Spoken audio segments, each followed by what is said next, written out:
Tuhan sertamu. Inilah Injil Yesus Kristus menurut Santo Matius. Dimuliakanlah Tuhan.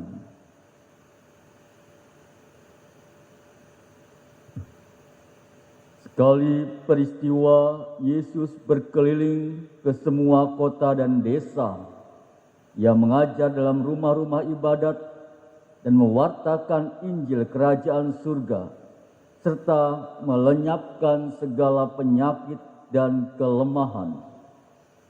Melihat orang banyak yang mengikutinya, tergeraklah hati Yesus oleh belas kasihan, karena mereka lelah dan telantar, seperti domba yang tidak bergembala. Maka Yesus berkata kepada murid-muridnya, "Tuaian memang banyak, tetapi pekerjanya sedikit. Maka mintalah kepada Tuhan yang empunya tuaian, supaya ia mengirimkan pekerja-pekerja untuk tuaian itu." Lalu Yesus memanggil ke-12 muridnya dan memberi mereka kuasa untuk mengusir roh-roh jahat dan untuk melenyapkan segala penyakit serta segala kelemahan. Yesus mengutus mereka dan berpesan, "Pergilah kepada domba-domba yang hilang dari umat Israel. Pergilah dan wartakanlah kerajaan surga sudah dekat. Sembuhkanlah orang sakit, bangkitkanlah orang mati, tahirkanlah orang kusta, usirlah setan-setan. Kalian telah memperoleh dengan cuma-cuma, maka berikanlah pula dengan cuma-cuma." Demikianlah Injil Tuhan. Terpujilah Kristus.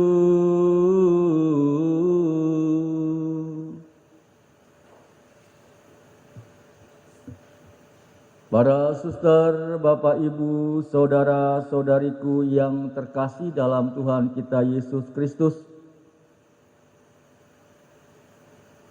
Yesus melakukan segala hal untuk membagi kasih Tuhan kepada manusia.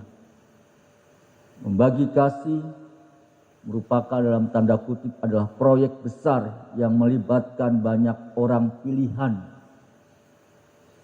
Orang yang dipilih untuk proyek kasih ini adalah mereka yang mempunyai hati seperti halnya Yesus sendiri, yakni yang tergerak oleh belas kasih. Tuhan memberikan kepada kita semua kemampuan untuk mau mengasihi. Sayangnya tentunya tidak banyak yang menyadari anugerah yang agung ini, sehingga proyek kasih Tuhan selalu kekurangan tenaga. Keprihatinan akan kurangnya pekerja di kebun anggur Tuhan bukan hanya keprihatinan manusia, melainkan juga keprihatinan Putra Allah sendiri. Saudara-saudariku yang terkasih dalam Tuhan kita Yesus Kristus, bagi Yesus tentunya keprihatinan itu seharusnya menjadi jembatan emas yang menghubungkan kita dengan Tuhan, karena yakin bahwa Tuhan sendirilah yang akan mengirim pekerja-pekerja yang pantas dan layak untuk tuaiannya. Kita harus berdoa agar Tuhan membuka hati umatnya untuk menjadi pekerja-pekerjanya, yakni pembagi kasih, penyebar rahmat. Berdoalah senantiasa, pasti Tuhan akan mengasihi engkau apabila engkau berseru-seru. Begitu mendengar teriakanmu, ia akan menjawab.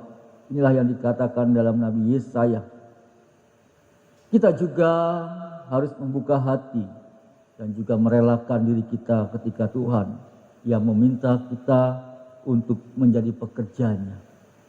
Biasanya buah pertama dari doa adalah pendoa itu sendiri. Janganlah kita mengelak panggilan Tuhan untuk menghendaki kita menjadi pekerja-pekerjanya.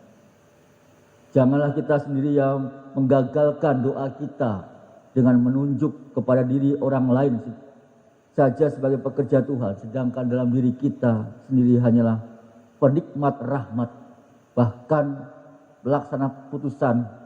Mau tunggu apa lagi?